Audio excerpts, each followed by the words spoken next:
RSS ദേശീയ പരിവാർ യോഗം കേരളത്തിൽ നടത്താൻ തീരുമാനം. ഓഗസ്റ്റ് 31 മുതൽ പാലക്കാട്ടായിരിക്കും യോഗം നടക്കുക. RSS മേധാവി മോഹൻ ഭാഗവതും BJP ദേശീയ അധ്യക്ഷൻ JP നഡ്ഡയും പങ്കെടുക്കും. ദീപക് ധർമ്മടമാണ് കോഴിക്കോട് നിന്ന് വാർത്തയുടെ വിശദാംശങ്ങളുമായി ചേരുന്നത്.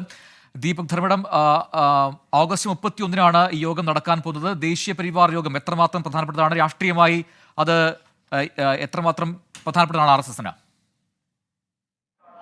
പ്രജിൻ, ഇത് ദേശീയ തലത്തിൽ തന്നെ വളരെ പ്രധാനപ്പെട്ട യോഗമാണ് RSSനെ സംബന്ധിച്ചിടത്തോളം.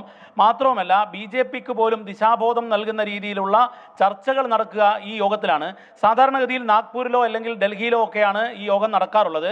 പക്ഷേ ഈ പ്രാവശ്യം, അതായത് RSSനെ സംബന്ധിച്ചിടത്തോളം ഏറ്റവും പ്രധാനപ്പെട്ട യോഗമാണ്. RSSന്റെ നിരവധി പരിവാർ പ്രസ്ഥാനങ്ങൾ, BJP, BMS ഉൾപ്പെടെയുള്ള നിരവധി പരിവാർ പ്രസ്ഥാനങ്ങൾ, ഇവരുടെ എല്ലാം തന്നെ പ്രധാന നേതാക്കൾ പങ്കെടുക്കുന്ന യോഗമാണ്.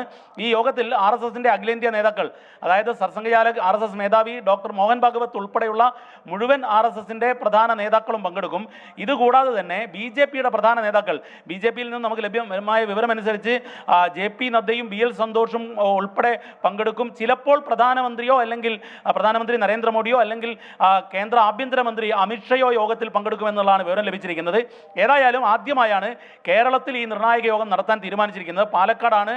ആഗസ്റ്റ് 31 മുതൽ 3 ദിവസം നീണ്ടു നിൽക്കും. വലിയ സുരക്ഷാ ക്രമീകരണങ്ങളോടെ ആയിരിക്കും. കാരണം Z കാറ്റഗറിയിലുള്ള നിരവധി പേരെത്തുന്നു.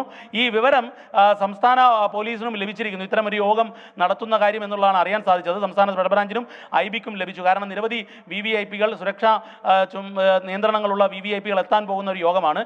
രാഷ്ട്രീയമായി ഏറെ പ്രാധാന്യം ഈ യോഗത്തിനുണ്ട്. കാരണം BJP ഈ തെരഞ്ഞെടുപ്പിലുണ്ടായ സെറ്റ്ബാക്കിന് ശേഷം ചില വിമർശനങ്ങൾ ഉയർന്നു വന്നു. ദേശീയ തലത്തിൽ തന്നെ ചില പുനർചിന്തനങ്ങൾ നടത്തേണ്ട കാര്യങ്ങൾ ഉൾപ്പെടെ നയരൂപീകരണത്തിന്റെ ചർച്ചകൾ നടക്കുന്ന ഒരു പ്രധാനപ്പെട്ട യോഗമാണ് പ്രജിൻ ഇത്. ശരി, ദീപക് ധർമ്മടമാണ് വിശദാംശങ്ങൾ നൽകിയത്.